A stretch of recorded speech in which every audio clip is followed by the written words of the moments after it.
Olá, irmãos, saúdo cada um de vocês com a graça e a paz de nosso Senhor Jesus Cristo, amém? Bom, meu nome é Miriam Anita e hoje estamos aqui para estudarmos o primeiro texto do irmão Jorge Vinícius Vargas Machado. Ele é doutor e mestre em teologia sistemática, graduado em teologia e licenciado em história, pastor batista, professor da Faculdade Internacional Cidade Viva, Conselho Emérito da Juventude Batista Brasileira. Ele é lá de João Pessoa, Paraíba. Então, ele vai fazer os textos do manancial de hoje até o dia 8 de agosto. Então, nós estaremos, na companhia do irmão Jorge Vinícius, que vai escrever os textos até o dia 8 de agosto. Bem, esses textos são escritos para o Manancial, que é uma publicação da União Feminina Missionária Batista do Brasil, que oferece 365 meditações, uma para cada dia do ano. São textos devocionais escritos a partir da Bíblia, porções dela, que é a palavra de Deus, com o objetivo de inspirar, confortar, confrontar, fortalecer e edificar espiritualmente a minha vida e a sua vida. São gotas de esperança diárias que promovem transformação e crescimento. Bem, vocês sabem, eu não escrevi o texto, quem escreveu foi o irmão Jorge Vinícius. O que eu vou fazer? Vou ler com vocês e contar aquilo que eu entendi.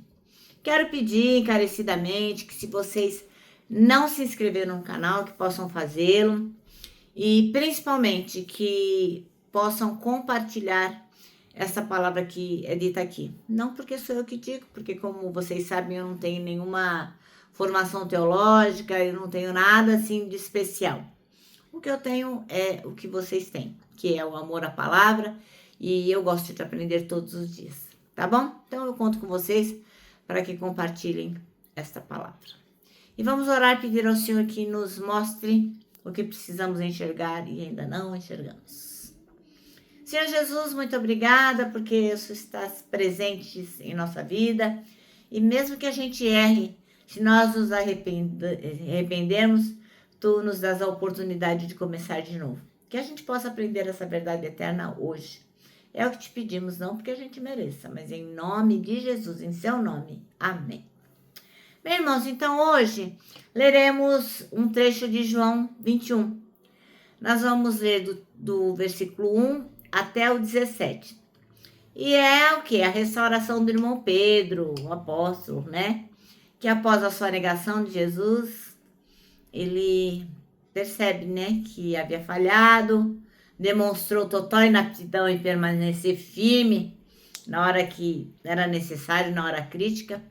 Mas esse capítulo vai revelar que Jesus não apenas perdoa, como também reintegra a pessoa que errou e dá uma nova missão. Bem, o que essa mensagem vai nos dizer? Os discípulos tentam pescar sem sucesso, mas ao obedecerem à voz de Jesus, a rede se enche. Isso simboliza o quê? Que sem Cristo, o esforço humano é inútil. Então, daí surge a pesca milagrosa. Outra coisa importante são as 3 vezes que Jesus pergunta para o irmão Pedro se ele o ama. E reflete o quê? As 3 negações. Cada resposta é seguida por uma comissão. Apacenta as minhas ovelhas. E qual é a mensagem principal? A mensagem central é que o irmão Pedro, o apóstolo Pedro, ele representa a nossa fragilidade, a nossa incapacidade de permanecermos fiéis por nós mesmos, porque nós somos inaptos. A inaptidão humana não nos permite sermos fiéis na hora que precisamos ser, muitas vezes. Mas, graças a Deus, existe a restauração divina. Jesus não descartou o irmão Pedro, de forma alguma. Não é porque ele falhou que Jesus falou, não tô nem mais aí para você. Não, Jesus chama o irmão Pedro novamente, mostrando que a graça supera a inaptidão. E aí ele pode ter um novo começo. O começar de novo é possível, porque Jesus Cristo transforma a nossa fraqueza em missão, e glória a Deus por isso. Bom, moral da história. Em outras palavras, esse texto que leremos, João 21, de 1 a 17, ensina que a inaptidão não é o fim da história. Não. A gente pode começar tudo de novo. Quando a gente falha, Jesus nos encontra, nos restaura e nos dá a chance de recomeçar. Amém? Então vamos ler o nosso texto, João 21, de 1 a 17. E diz assim, ó. Como sempre, né? Eu vou ler aqui na minha tradução, que eu escolhi para esse ano, que é a nova tradução na linguagem de hoje. E você lê aí na sua Bíblia e tá tudo certo. A gente vai falar a mesma língua, tá bom? Então diz assim, ó. Depois disso o quê? Depois que Jesus apareceu para Maria Madalena, que ele apareceu para Tomé, né? Depois do sepultamento dele, enfim.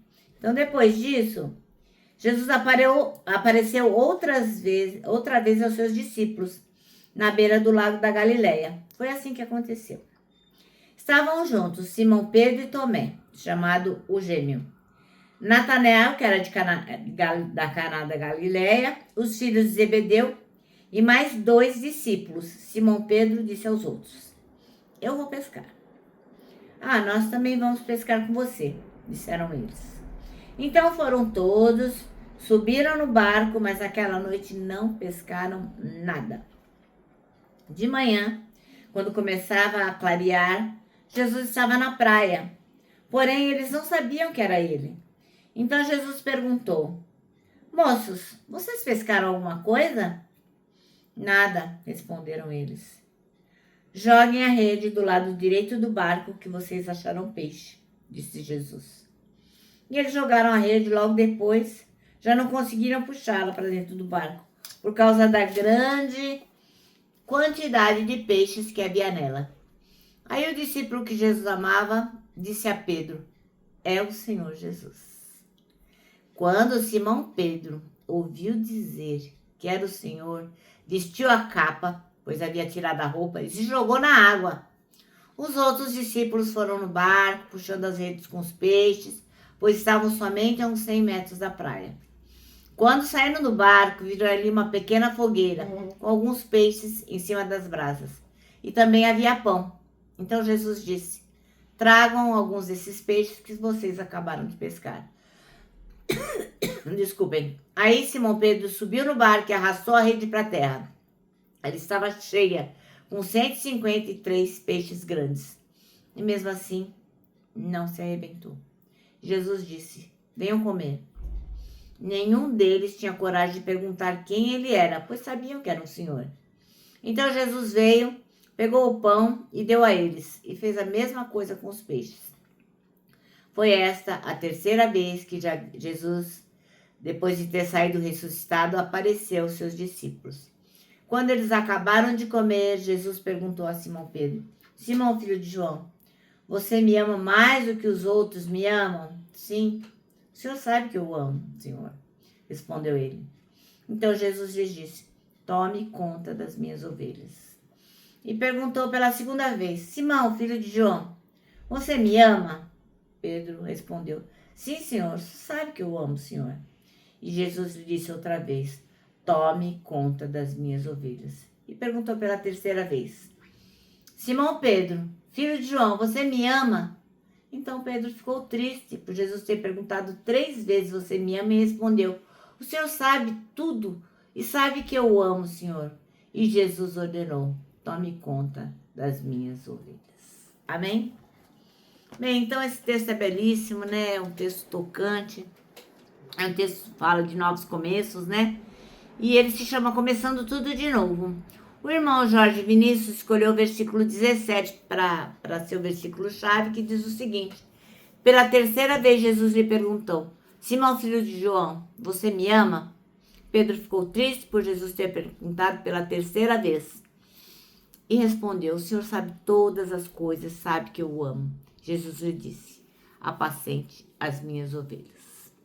Bom, o irmão Pedro, ele estava se sentindo bem confuso, depois de prometer impedir que Jesus morresse, e depois ele tinha levado uma bronca por causa disso, né? Ele fez a maior confusão lá nos lava-pés, não queria que Jesus lavasse o pé dele, depois falou: bom, já que se o meu pé não for lavado, eu não vou ter parte, então me lava o corpo inteiro. Bom, ele fazia cada coisa, ele acabou atacando um soldado, né, que veio buscar Jesus, arrancou a orelha do soldado na espada. E depois que Jesus curou, e olha que confusão. E a despeito de todas essas coisas, ele acabou negando Jesus. Acabou dizendo que não era discípulo de Jesus. Bom, então em apenas um final de semana, o irmão Pedro pintou e bordou, né? Fez tudo que era errado. Ele colecionou momentos que o devem ter levado a pensar assim: Jesus não quer mais saber de mim, né? Eu só piso na bola. Enfim, acho que tudo está acabado para mim. Mas, depois da ressurreição, Jesus encontrou João na mesma praia que anos antes ele o vocacionou para seguir e ser pescador de homens, né? E falou para João que o chamado dele continuava o mesmo, né? Ele ia continuar pescando gente. Porque sem Jesus, o irmão Pedro não conseguiria fazer nada. O mestre, então, o desafiou a confessar seu amor, não apenas em palavras, mas com ações. A prova do amor do irmão Pedro seria a dedicação ao seu ministério, cuidar das ovelhas de Jesus, cuidar do povo de Deus. Bem, em algumas ocasiões os nossos erros podem nos fazer pensar que Jesus não gosta mais da gente, que ele desistiu de nós, porque a gente prova que não está apto para a missão.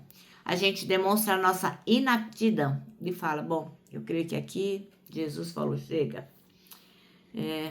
Mas olha só, a gente não é mesmo apto para nada, mas o que nos capacita para a nossa vocação é a presença viva de Jesus Cristo, que nos dá graça e força para seguir em frente. A gente só precisa confiar em Jesus e estar disponível. Amém? O nosso manancial termina assim, ó. O que nos capacita para as nossas vocações é a presença viva de Jesus, que nos dá graça e força para seguir em frente. Isso é incrível, é maravilhoso, né, irmãos? Bom, então agora eu vou terminar. E termino aqui deixando meu abraço diário de urso, ó. Lembrando que, para nós que sabemos que podemos começar tudo de novo, porque o Senhor nos ama, desde que nos arrependamos e resolvemos obedecer, para nós o abraço dá super, mega certo. Quero que você se lembre também que temos um versículo para decorar, 1 Coríntios 3,16, que diz assim, ó, somos o templo onde o Espírito Santo habita, se move e manifesta a glória de Deus. E agora eu termino com a frase de Augusto Nicodemos, o reverendo, que diz o seguinte: arrependimento não é quando você chora, é quando você muda.